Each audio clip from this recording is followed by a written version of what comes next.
bigger than the pyramids, really stood here. Where did it go?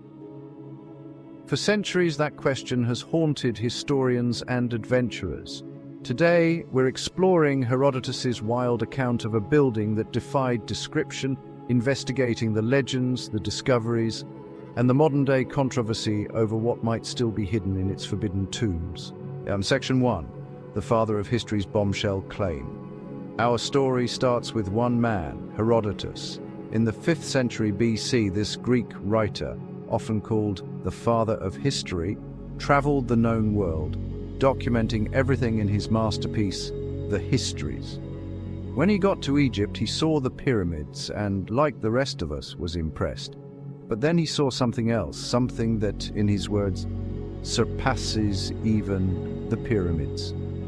He called it the Labyrinth, and he found it near a place called the City of Crocodiles.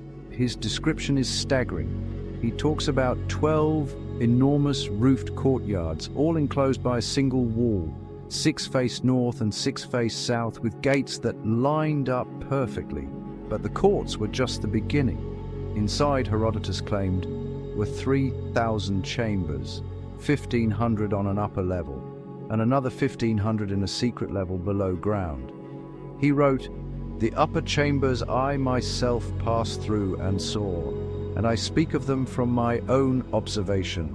But the underground chambers I can speak of only from report, because the Egyptian caretakers would by no means show them to me." He went on, painting a picture of mind-bending architecture, winding passages that led from courts to rooms, and from rooms to colonnades, calling them an unending marvel. He said the entire roof was made of solid stone, just like the walls, which were covered in intricate carvings. Each court was surrounded by pillars of perfectly fitted white stone. This wasn't just a building. He struggled to find the words for it, suggesting it was a work that surpassed normal human effort. Section 2. The Forbidden Underground. Of everything Herodotus described, it's the part he couldn't see that kicks off the real mystery. The keepers of the labyrinth flatly refused him access to the 500 underground rooms. The reason they gave was both tantalizing and terrifying. Those chambers, they said, were the tombs for the kings who had built the labyrinth and, even more strangely, for the sacred crocodiles. In ancient Egypt, the crocodile was the symbol of the god Sobek, a powerful deity of the Nile, pharaonic authority, and military strength. The thought of a huge, secret necropolis for kings and their mummified reptile gods adds a layer of sacred dread to the story. It suggests the lower labyrinth wasn't just a tomb, but a place of profound religious power, meant to be sealed off from the living. Other ancient writers seem to agree.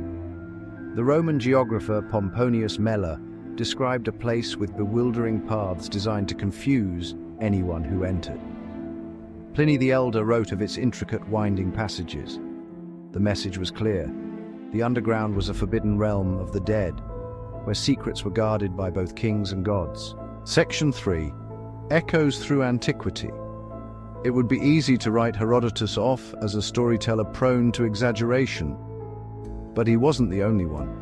For centuries after him, other ancient writers visited Egypt and described the same unbelievable structure. The Greek geographer Strabo, writing 400 years later, confirmed the legend. He called it a palace as complex as the number of Egyptian provinces, with so many winding passages that you needed a guide. He also noted the incredible construction, saying, "The wonder of it is that the roofs of each of the chambers are made of single stones, spanned by monolithic beams of outstanding size." Diodorus Siculus, writing around the same time, called it an inescapable maze. An Egyptian priest named Manetho described it as a temple to the sun god. For hundreds of years, the accounts all hit the same key points: immense scale, bewildering complexity, and a deep, sacred secrecy. This wasn't just one man's tall tale. To the ancient world, the labyrinth was a known wonder, but after the Roman period, it slowly fades from the historical record and vanishes into legend. Section 4. The search begins. From Napoleon to Petrie. After the fall of Rome, the labyrinth was lost. For over 1,000 years it existed only in old books. The search for it didn't really begin until the modern era. Early explorers, including those on Napoleon's famous expedition to Egypt, were fascinated by the story but couldn't figure out where it was. The first big breakthrough came in 1888. A legendary British Egyptologist, Sir William Flinders Petrie, followed the clues left by Herodotus and Strabo to a site called Hawara, about 60 miles south of Cairo. There, next to the mud brick pyramid of the pharaoh Amenemhat III, he started digging. He didn't find a 3,000-room complex still standing. Instead, he found a massive, level bed of stone chips and fragments stretching over an enormous area, about 300 meters long by 240 meters wide. Beneath this rubble, he uncovered what looked like the remnants of a colossal stone foundation. Petrie's conclusion was logical, but also a little heartbreaking. This was the spot. The labyrinth had been real, but it had been so completely demolished, so systematically quarried for its valuable stone over the centuries, that nothing was left but its footprint. The giant stone blocks Strabo marveled at had probably been carted off to build nearby towns. For 100 years, this was the accepted story. The labyrinth was real, but it was gone. Section 5, the 21st century hunt and a modern controversy. And that should have been the end of it. A lost wonder, found and mourned. But in 2008, the mystery blew wide open. A team of Belgian and Egyptian specialists, the Matterhorn expedition, arrived at Hawara with technology Petrie could only have dreamed of. Ground-penetrating radar. They scanned the area where Petrie had found that vast stone plateau. What their equipment showed was stunning. Deep beneath the sand, far below where Petrie had stopped digging, their scans showed compelling evidence of large man-made structures. The patterns suggested a massive grid of thick walls, forming numerous chambers and passages spread over a huge area.